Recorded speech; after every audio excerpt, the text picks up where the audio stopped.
I want to share with you guys a deck that's really good for the meta right now, and it took me to Platinum on Pixelborn in just a couple of hours. So if you want to rank up quickly on Pixelborn, then probably your best bet is to use an aggro deck. And right now, with Ruby Sapphire and Ruby Amethyst being really big in the meta, an aggro deck is a really good choice. And the deck that I'm playing right now is Ruby Amethyst Aggro. And honestly, I don't see anybody playing this right now, but because of the meta, it's actually really good, and especially on Pixelborn if you're doing the latter. And the reason is because when your opponent sees that they're playing Ruby Amethyst, they obviously think that they're going to be playing Ruby Amethyst Control, and they don't keep the kinds of cards like Teeth and Ambitions that they need in order to stop your deck. So right now it's a really good deck for the meta. So let me show you my deck list. So the main idea with this deck is obviously to go fast and get lots of lore really quickly. And so we have a lot of 1-drops, including the 1-drop Maleficent that can quest for 2. And I'm not going to go through all of the cards, but the 1-drop Maleficent is probably your ideal for playing on turn 1. Then on turn 2, you're going to want to play either Pinocchio or Simba, since they can quest for 3. And then along with Pinocchio and Simba, cards like LeFou and Fan the Flames are really good because you can quest, untap either your Pinocchio or your Simba, and quest again for 3 more. And then hopefully after that, you're going to be playing something like your Arthur. If you don't have a LeFou or a Fan the Flames, then you can use your Madam Mim Fox or Madam Mim Snake to bounce your creatures. The Fuddle is in there to either bounce your opponent's characters or to bounce your own so you can replay them. And then towards the end of the game, you've got your Merlin Goats that can get you lore.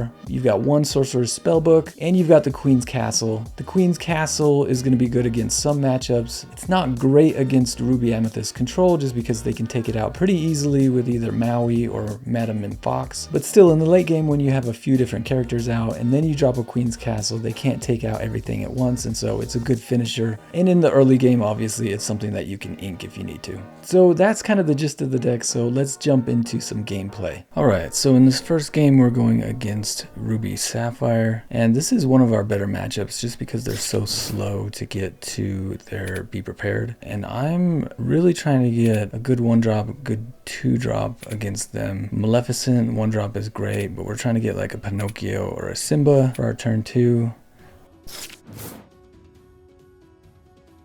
We do end up getting Pinocchio. I dropped all the Madam Mim stuff just because like we don't really have to take out any of their creatures usually. Sometimes they play Queen Hearts, and that does slow us down a little bit, but usually against Ruby Sapphire, we just want to go as fast as we can, playing our creatures that quest for a lot, and then trying to untap them with LeFou and Fan the Flame.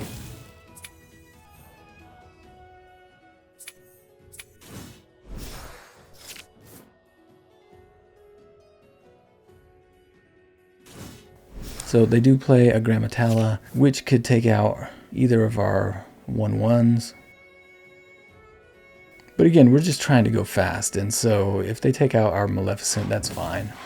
We untap our Pinocchio, we play another Maleficent, so next turn we're still going to be questing for 3, 4, 5, 6.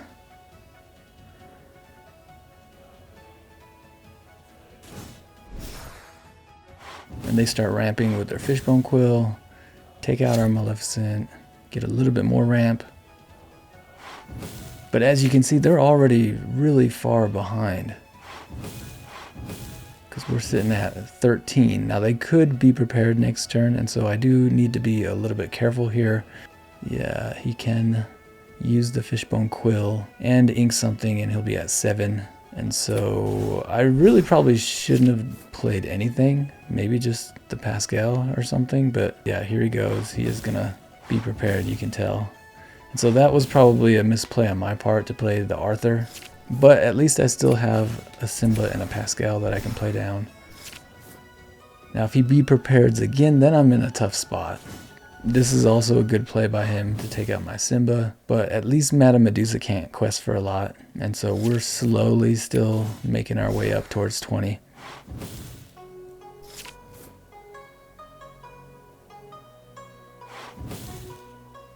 And he's going to start doing his Hiram so he can get some card draw going.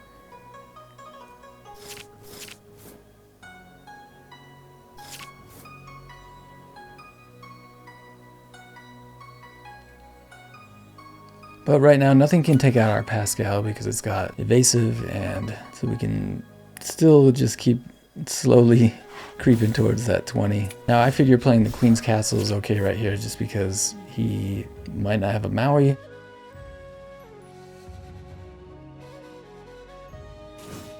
But he does end up having the Maui, and he even uses Hiram to take it out.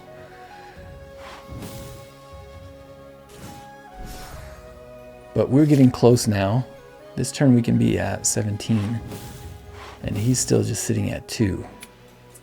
And so even though I made that misplay where he took out my Arthur on the Be Prepared, we're still looking like we're going to be able to close this out. It'd be really nice if we could get our Merlin Goat. But yeah, right now he doesn't have any targets for his Maui. And so he just quests with his Madame Medusa and his Hiram.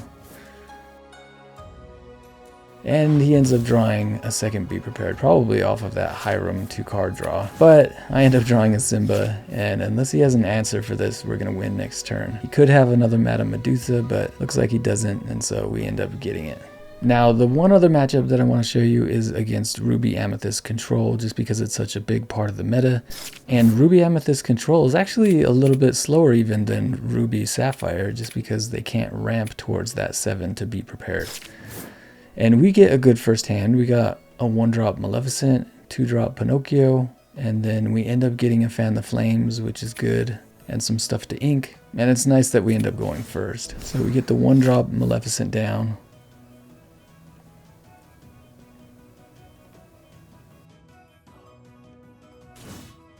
And he ends up playing a Rafiki, which is not great for us, but we can quest with the Maleficent, untap him, and play our Chernobog's Followers instead of going the Pinocchio route, and that's a pretty good option here. So his Rafiki doesn't really get to do anything.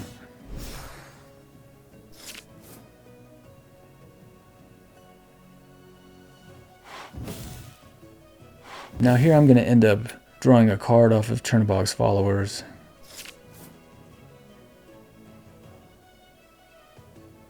And then I ink the Minnie Mouse, so that way we're at 3, so I can play the Pinocchio and then untap my Maleficent with a Fan the Flames. But I actually opt not to. So he can take out my Maleficent, but I'm saving the Fan the Flames just so I can use it twice on the Pinocchio, because I feel like that might be a little bit better. Because the only way that he can take out my Pinocchio is if he has a Teeth and Ambitions, which it doesn't look like he does. And so with these 2 Fan the Flames, I should be able to get up to 9 lore off of Pinocchio. Getting 3 off of him here, then untapping him, getting 3 next turn, and then 3 more the turn after that.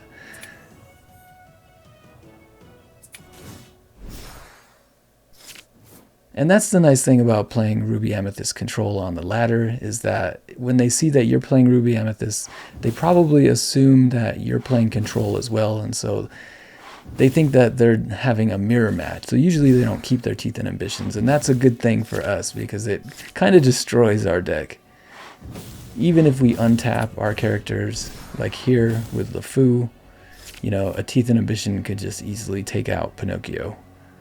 But that's the nice thing right now on the ladder, is that nobody's playing Ruby Amethyst Aggro, and so it's kind of a surprise.